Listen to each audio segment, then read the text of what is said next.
Welcome into Northside Territory, Foul Territory Network's Cubs podcast. I'm Sahadev Sharma with my partner Patrick Mooney. We're your Cubs beat writers for The Athletic. Patrick, it's kind of slowed down, right? Not for the Dodgers though, who keep making moves. The Cubs have made a small move here, adding John Birdie, who solid bench player. I think a lot of people were expecting this type of move. They need a right-handed bat to play that can back up at first. He's versatile. He can play second. He can play third base. Not the type of move that's gonna, really rile up the fan base. But I think that's kind of what we want to discuss. Have the Cubs done enough post Tucker acquisition? They're kind of filling holes. This feels like Craig Counsell move last winter, and then nothing big happens. I don't want to. There's still a month-ish left, a few weeks, I should say. I guess not a month, a few weeks. There's still names out there, but do you feel like it feels a little different to me? But still, has there been enough done? Is this like I've noticed some restlessness among the fans? Understandably so, right? I mean, I think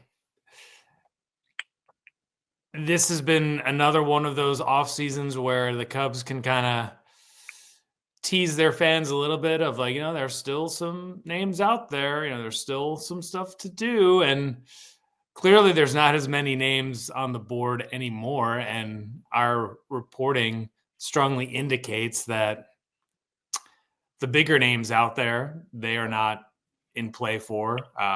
When the Cubs talk about upgrading the bench, they're not talking about Alex Bregman and Pete Alonso. And Right. Certainly, I think the most accomplished reliever on the 2025 Cubs has not been acquired yet. I think that will make it look better. But clearly, when you're kind of trying to sign free agents against the Dodgers and your opening day opponent will be the Dodgers, and the Mets signed Juan Soto to the biggest contract in sports history, like it's not going to look like they've done enough. And, this is just, I think, the accumulation of the last several years. It doesn't mean the Cubs are toast. It doesn't mean the season's going to go sideways. It's just like, I think the expectations coming off back-to-back 83-win seasons, and then you go out and get someone like Kyle Tucker, you think there's going to be a little more there, but that's not how they run this team. Yeah, let's just look at the 40-man ads post Tucker. Okay, Matt Festa.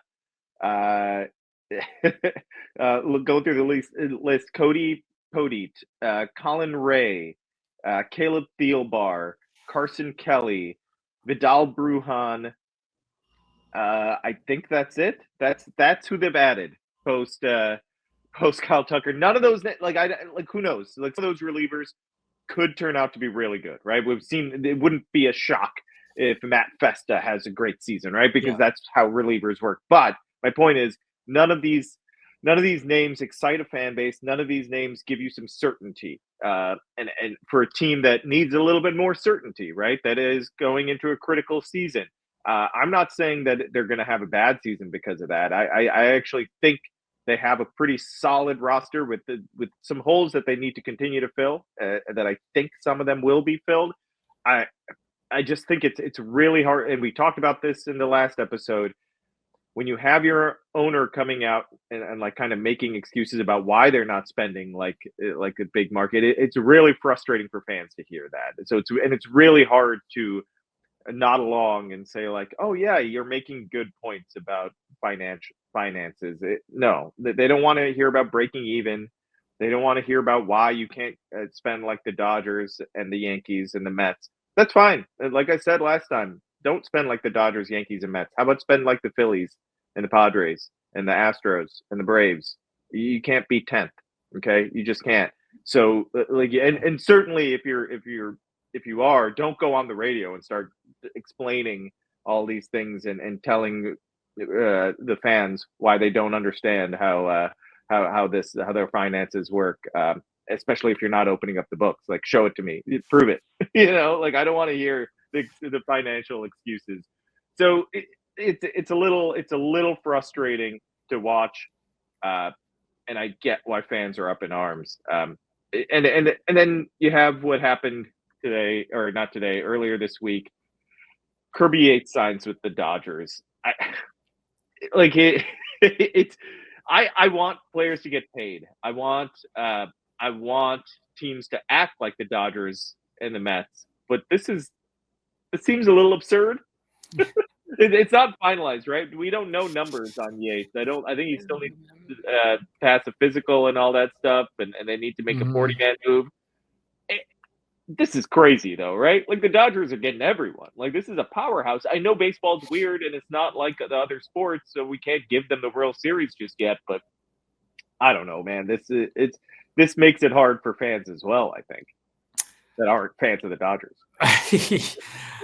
I mean, we've heard for a long time from Cubs officials, and I think they're largely correct, is that, relievers are volatile, and it's not a place that makes the most sense to put your resources. But, like, Dodgers are a pretty well-run team, and if they think Tanner Scott is worth $4 and 72, and that wasn't enough, that they still want to go out and get Kirby Yates, who, if I remember correctly, Sahadev, when we were kind of huddling last weekend, I believe the sense was like Yates was already sort of creeping beyond a comfort zone for the Cubs, right? That was your reporting at that point? Yeah, exactly. It sounded like I mean, I didn't realize it was with LA, but I'd heard that the number had gotten to a point that was already a little uncomfortable, and we don't know years or anything, right? With Yates, I heard he may have had a 2-year offer.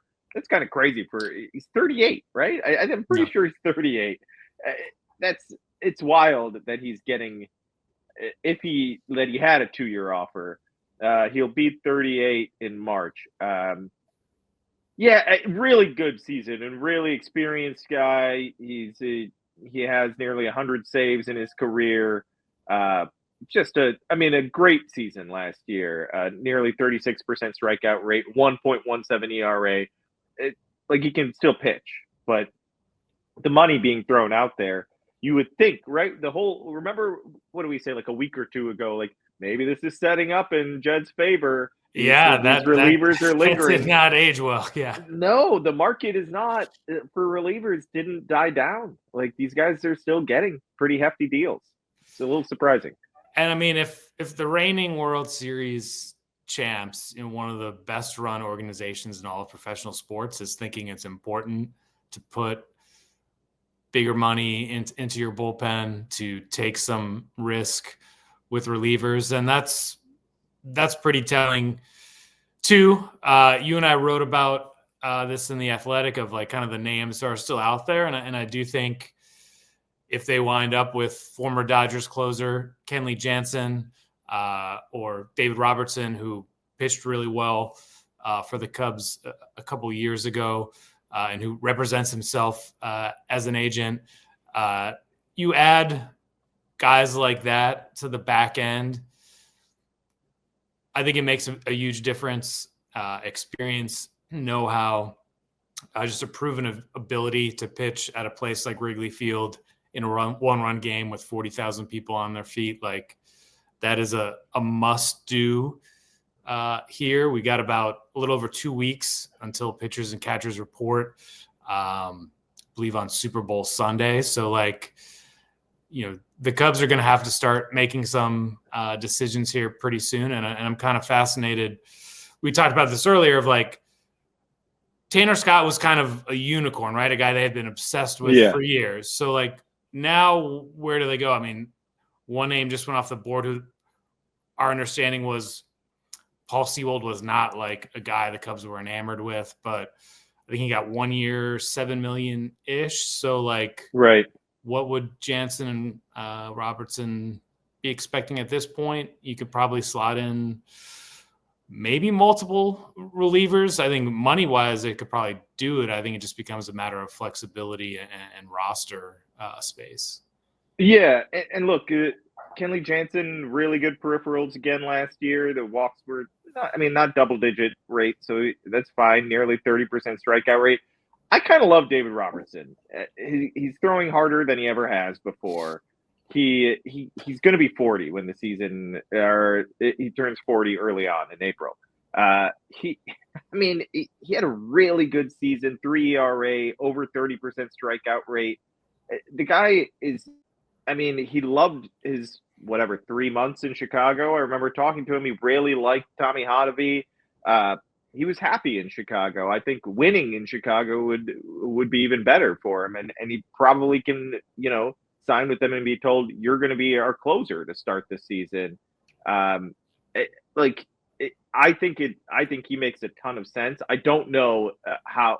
We know there's interest, right? Don't know how much it's reciprocated, and don't really know if anything's close there. But I think he's the one. Jansen and Robertson both make a ton of sense. I think Robertson makes even more sense just because, he's still nasty. It's almost like he hasn't dropped off, and he's almost 40. That's wild to me. Some of it is, we talk about this on occasion.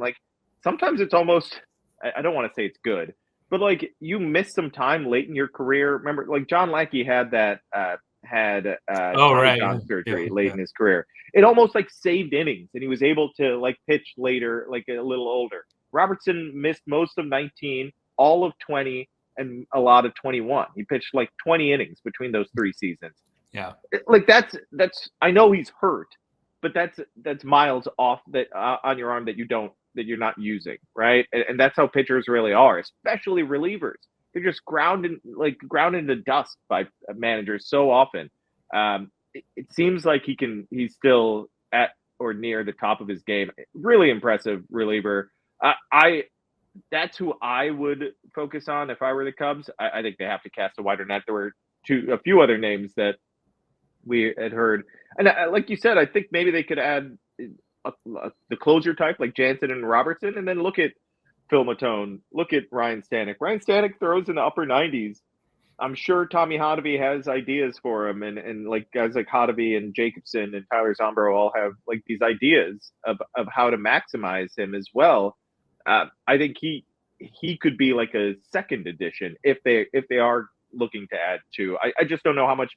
You know how Craig Counsell is. He likes some flexibility with the bullpen. You want some optionality. You want to be able to send guys up, send guys down. That's how depth works, right? You have 8 relievers to start the season, and you kind of you're using 12, I guess. Hopefully, maybe not much more than that, but you sending guys up and down, trying to get innings here and there, get through a tough stretch, whatever it may be. But I think that'd be an interesting way to go about it. I think Stanek was a name we had kind of presented to the Cubs around the start of spring training last year of how about this? And I think that was the exact argument they made against it of just they already have X number of guys who are locked into major league deals, Y number of guys who can't be optioned, and that, this pitching staff is going to have a huge Craig Counsell imprint on it. I mean, we'll see how they roll it out once the season starts, but Counsell's a guy who likes giving starters extra rest. It's not just a Shota thing.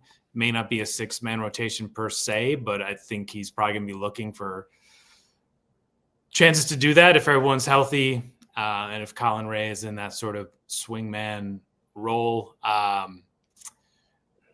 Counsell is not someone who, he did have those name brand closers eventually in Milwaukee. Hader and Williams became those guys, but I don't think he's pretty open-minded about how they're going to do this, and we'll see whether it works or not. But they are kind of on the same page here of having versatility and flexibility and kind of,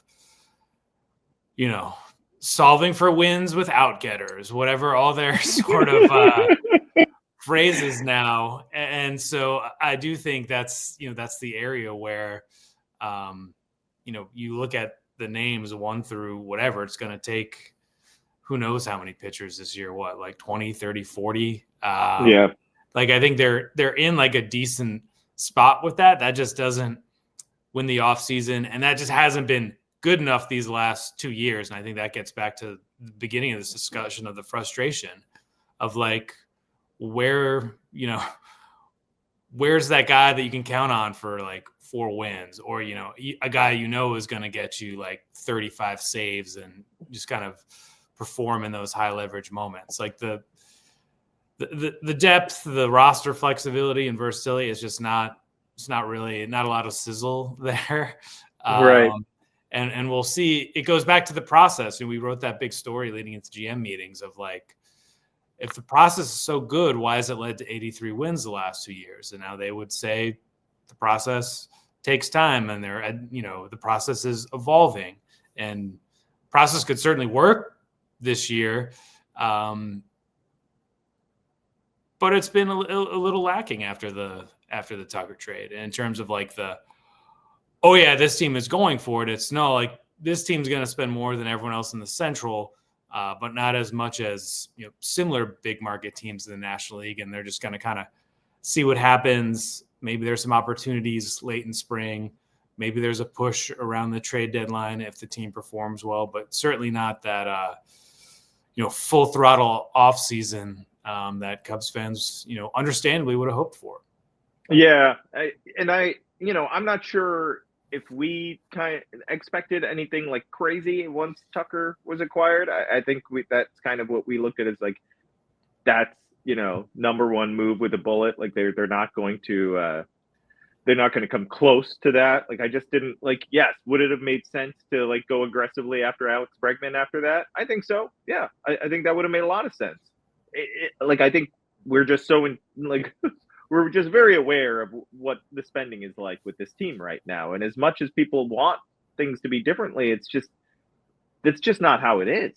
And so like you can hope for more. You can hope that they suddenly like go out of their comfort zone. And I think they are going out of their comfort zone in certain ways just by acquiring someone like Tucker. But that's not the spending is not like, it's not about comfort as much as it is about like what the budget is. And I think what we wrote, like, even like they're close to 200 million right now. You add Bregman, even on a short deal, you're pushing up against what they can spend overall on the season. Then you wouldn't like, what kind of reliever are you getting? What are you doing at the trade deadline? Because they are working within a budget, and that's not a Jed criticism, right? Like this is just the reality of what they're working with. So yeah, I think there are obvious moves that would have made a lot of sense that they just that don't fit within what they're working with. Now, I don't think they're in a position to whine about it, because like look at where all these people that they have a lot of these people in their front office are coming from, right? Milwaukee, Cleveland, like they're working with less and doing more. So they need to step up so the pressure is on them in a sense, right? It's like, okay, you have a lot of resources compared to other teams. So what are you going to do with it? How do you maximize it? And that's why we hear all these sayings that drive us nuts, right? That because that's kind of what they have to work with. They're like, how do we maximize how do we outperform projections? Because that's what Tampa Bay does. That's what Cleveland does. How often have I said, how long has this podcast existed? How long have we been podcasting together, Patrick? How many years have I said coming into the season, I'm not high on Milwaukee every season, right? And every season you are a Milwaukee hitter, yeah. Yeah, and then by July, I'm like, well, I'm an idiot because they're good again. And there's something to be said for that, right? Now the Cubs aren't doing that, so we can't give them credit for something they haven't done. But that ultimately is the goal. Like, okay, we're not impressed. We're impressed by Kyle Tucker, not impressed by the rest of what you're doing. Okay, prove us wrong. And I think that's where, like, Cubs fans want the obvious answers, and I get that, and I think that's a fair request. But if you can prove us wrong, you start to get the benefit of the doubt. Like Milwaukee now, I'm not like they don't on paper they don't look as good as last year. Am I going to doubt them? No, I'm done. It's been too many years in a row. Same with Cleveland. I don't know. Like Cleveland is just like kind of moving pieces around and doesn't like gotten rid of some good players. I'm not going to doubt them. Okay, I'll assume that you're going to outperform projections because that's what you've consistently done. Tampa Bay had a down year last year. I wouldn't be surprised if they're competing for a division despite being in a really tough division. it's just how, like, when you prove it, you have to prove it. Otherwise, we're going to doubt you. That's just how it works. I think the other pressure point here, internally, is the farm system and this young talent that they've accumulated and have talked up for years now. And part of it is, yes, Craig Counsell, the sport's highest paid manager, pushing all of the right buttons and like wringing more wins out of this team. It is the front office process that has been shaped by places like Milwaukee and Cleveland, as well as Jed Hoyer's own sort of like analytical outlook of hitting on, guys, if you're looking at a 26-man roster, those guys, from like, 20 to 26, or, the guys who aren't making huge salaries, finding the right complementary pieces. And then it's guys coming up because they have, I'm sure I guess everything revolves around money. Part of it is just the budget, but they have created certain pathways for young players this year. I mean, non-tendering Mike Tauchman is not like, the most telling sign of this offseason, but like, it's been a really good player for the Cubs who'd be making relatively nothing. And what you're going to get. And like actually our leadoff question the other day kind of, made me think of that. And as they fill out this bench here, like Mike Tauchman was like the perfect bench player, you know, and the Cubs get credit because he had gone overseas and come back and bounced around, and they found him and he performed really well. So they could certainly do it again. But like overall, how this has been built, there are openings for young guys. So like Matt Shaw has to perform. Owen Casey, Moises Ballesteros, that maybe they're not all on the opening day roster, and maybe they all don't get like 400, 500 at bats, but when they get an opportunity, they have to produce, because that is in part how this team is built. And that is also part of why there is this kind of confusion about exactly what the Cubs are doing. This all-in trade for Kyle Tucker, followed by a lot of sort of like, okay, we'll see how that goes. Right. One thing I want to mention before we wrap up, we shouldn't rule out a trade for a reliever either. Yeah, that's a good point. It could be a name we haven't even mentioned yet. Like it could be a bigger one. Now that's about prospect costs, and that, again, we're talking about value and all that stuff that getting too far into the weeds and nobody wants to hear. But I think that is something that they have explored and they're looking into, but they're trying to figure out what's the best avenue to have this established reliever, whether it's a dominant force or just a really solid piece. We'll see. I think we'll be hearing something on that soon enough, right? The market seems like it's moving well enough that maybe by the next time we record, we'll know who that name is. I think we're getting closer to that. Obviously, we're getting closer to it as time moves. but yeah, I wouldn't be surprised if we're talking if we have a name by the next time we record. We'll see what that is if they get that done.